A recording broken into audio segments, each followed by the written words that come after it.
Oke. Ada rumus dalam sosiologi. Ini anak-anak FISIP nih yang belajar sosiologi ini. Dua partikular tidak akan menghasilkan satu universal.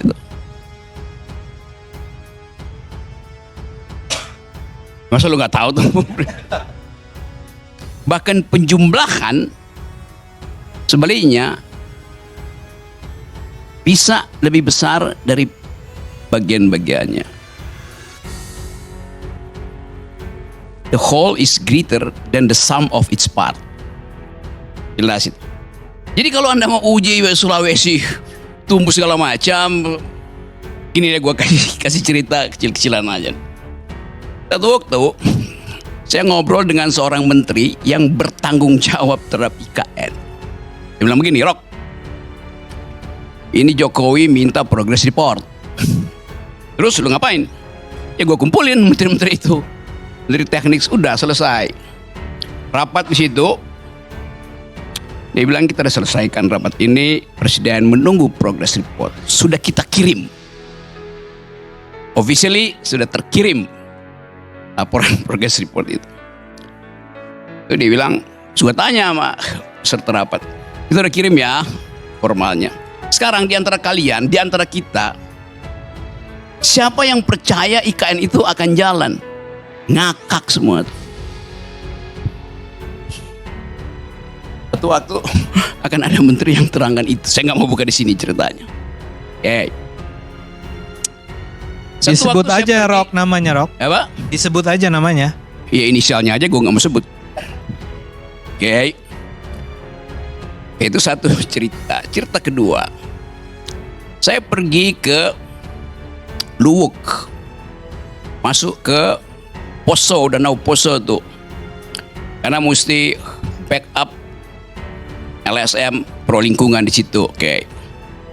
Datang pengusaha, dia bilang, Pak Rocky, saya eksportir kerikil ke IKN. Dan kamu betul. Ya.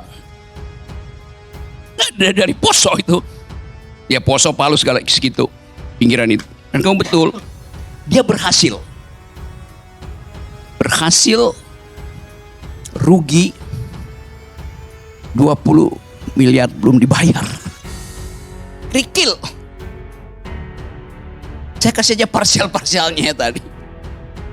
Berapa waktu yang lalu saya pergi ke Taman Bunga Nasional di Malang, Batu Malang.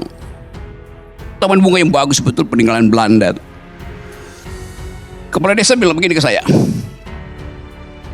kami mensuplai semua bunga ke IKN. Diambil dari Batu Malang rupanya, bunganya bagus-bagus. Terus apa masalahnya Pak? Sampai sekarang kami nggak dibayar. Taman bunga itu, kebun bunga itu dimiliki oleh 15.000 rakyat dalam bentuk koperasi. Ditipu. Jadi kalau saya bertanya misalnya, IKN itu simbol apa sebetulnya? Satu-satunya simbol yang ada dalam sejarah manusia, ambisi yang kemudian berantakan adalah Babilonia Tower. Tower of Babel itu. Kita tahu di dalam cerita itu, pertanyaannya, apakah menara Babilonia itu runtuh karena kedunguan? Dungu artinya tidak bisa lagi bercakap-cakap karena bahasanya diocak-acik oleh satu kekuatan, atau dia runtuh karena ambisi itu?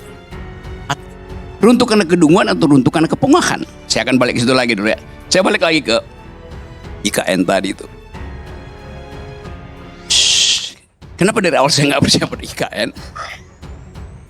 Karena kalian percayanya lain dengan cara Jokowi memandang IKN. Andrinov menerangkan bahwa demi rasionalitas spasial mesti ada IKN. Oh ya, bagus. Ade Armando terangkan dengan versi yang lain tuh. Untuk keadilan, jangan Jawa aja. Tapi Jokowi nggak lihat itu sebagai alasan dia.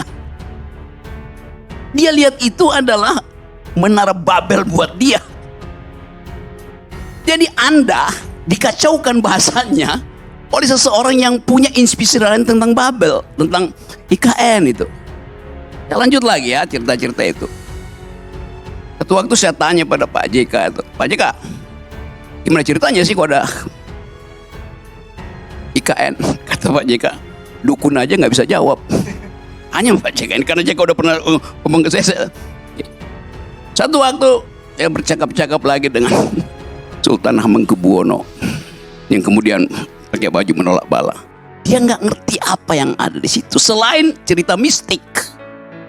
Jadi yang Anda sebut rasional itu bagi Jokowi bukan itu yang dia maksud. Artinya dia menunggangi kedunguan kalian. Ya ini begitu jadinya kan. Saya lanjutkan lagi ya, kenapa saya nggak percaya ya. Mulai dari soal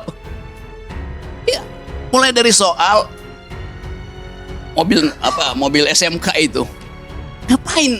Lu tahu satu peristiwa yang dia udah bohong, lu masih terima lagi bohong lebih gede kan? Soal IKN coba.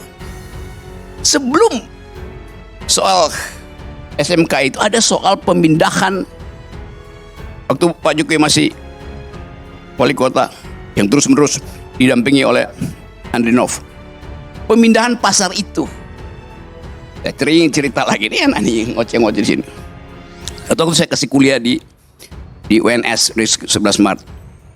Saya lagi kasih kuliah, tiba-tiba masuk notes kecil. Bung, pakai Bung. Setelah saya kasih kuliah kita mau ngobrol ya. Itu Jokowi masih wali kota loh itu. Oke.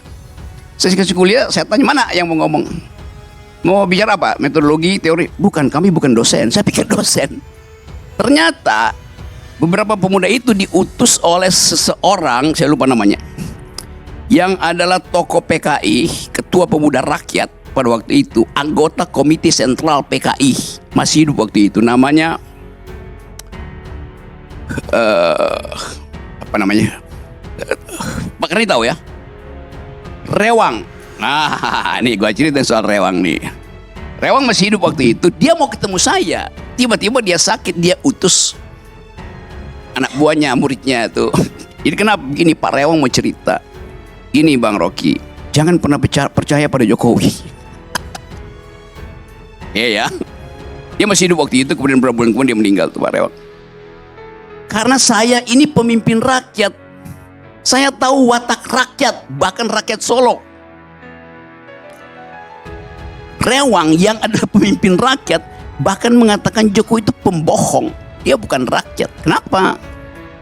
Jokowi pastikan bahwa pasar itu akan pindah. Dibuat sedemikian rupa, diskusi 1 bulan penuh di depan rumahnya dia itu. Padahal sebetulnya selama dia berdiskusi, oligarki Solo itu udah lakukan namanya ya under table transaction uang yang dia pindah. Jadi udah disogok dulu, Jokowi bilang bikin panjang ya diskusinya. Kira-kira begitu. Cerita 1 bulan kan pers semua Jokowi nego segala macam itu. Dia pastikan bahwa tidak akan ada lubang bolong di Solo. Malam ini lubang, besok pasti tutup. Itu bukan APBD, dia tinggal telepon satu oligarki di situ, tutup, selesai. Jadi Anda dari awal, ya kalau saya cerita dari awal mungkin Anda nggak akan. Saya tahu dari awal itu. Jadi sekuensi pengetahuan saya tentang kebohongan Jokowi itu, begitu IKN dibuat saya ngakak-ngakak, ini pasti nipu. Tetapi begitulah, disirap kita untuk memuliakan seorang yang memang ini Jokowi, dia tidak tahu bahwa selama 10 tahun banyak orang yang tahu bahwa dia tidak tahu.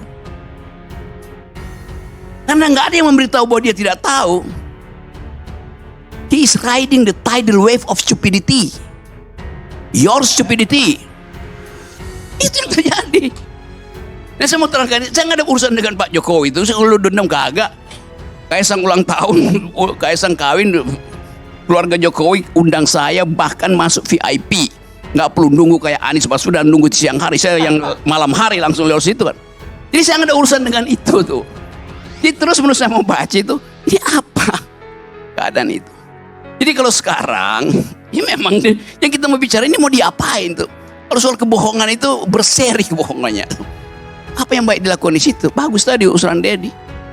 Supaya dia konsisten, tulis surat pada Pak Prabowo. Saya minta dengan sangat Pak Prabowo, tolonglah ada satu kamar khusus yang dibuat di situ. Walaupun anggarannya mungkin cuma 10 miliar atau 100 juta. Untuk anak saya, supaya dia bisa menikmati legasi yang saya bayangkan itu. Apa yang bisa dilakukan oleh Gibran di situ? Jadikan istana itu sebagai, bukan sebagai tempat pangkalan LPG 3 kilogram.